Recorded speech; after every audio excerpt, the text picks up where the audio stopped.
The Mandalorian is already into its third episode of first season, and little do we know about one of the main characters, leader of unnamed Imperial Remnant, the mysterious client.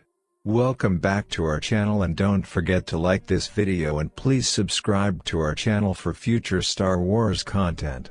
The client was a human male who was associated with a remnant of the Galactic Empire after its collapse.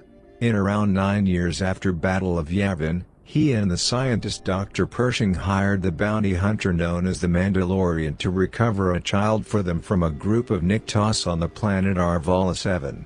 He offered to pay the hunter in Beskar and, although Pershing insisted on it being delivered alive, stated that proof of the child's termination would also be acceptable for a lower fee.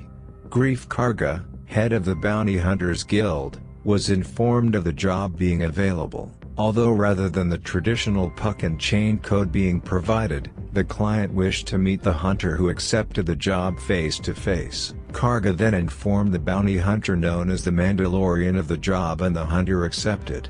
The guild master then contacted the client to let him know the Mandalorian was coming to meet him, describing the hunter as the best in the parsec, but also expensive. The Mandalorian met with the client in a building guarded by gatekeeper droid, and 4 armed stormtroopers stood with the client while he sat at a desk during the meeting. After the bounty hunter entered, the client greeted him but was interrupted by Dr. Pershing's arrival. Reacting to the scientist's sudden entry, the Mandalorian immediately drew his weapons, prompting the stormtroopers to do the same. Pershing apologized, and the client stood to introduce him before asking that the Mandalorian lower his guns. When the bounty hunter demanded that the stormtroopers lower theirs first, the client obliged and signaled to the troopers. With the standoff settled, the Mandalorian sat and the client presented a bar of Beskar to him as a down payment, explaining that more of the material would be handed over on delivery of the asset they sought. After Pershing clarified that the asset they wanted needed to be delivered alive, the client revealed that he would also accept proof of termination for a lesser payment, a statement that did not please the scientist. When the Mandalorian asked for the puck, the client revealed that they could only provide the last 4 digits, the client's age of 50 years old and a last known location. The bounty hunter accepted these and left with the Beskar.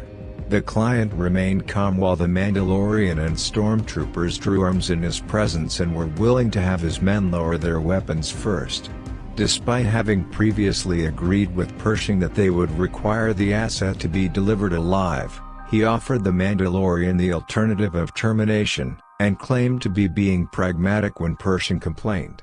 As the Mandalorian left, the client stated he was pleased to see the Beskar return to its rightful owners, as he believed things needed to be returned to order after the recent period of what he referred to as disarray. The client had fair skin, white hair and gray eyes. The client was also in charge of unnamed Imperial Remnant stormtroopers.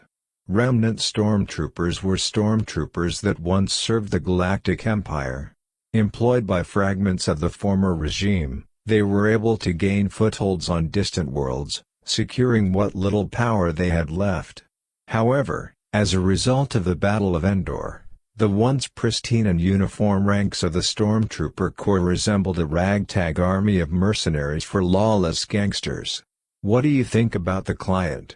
Tell us your thoughts by leaving a comment on this video, and don't forget to subscribe to our channel for future Star Wars content.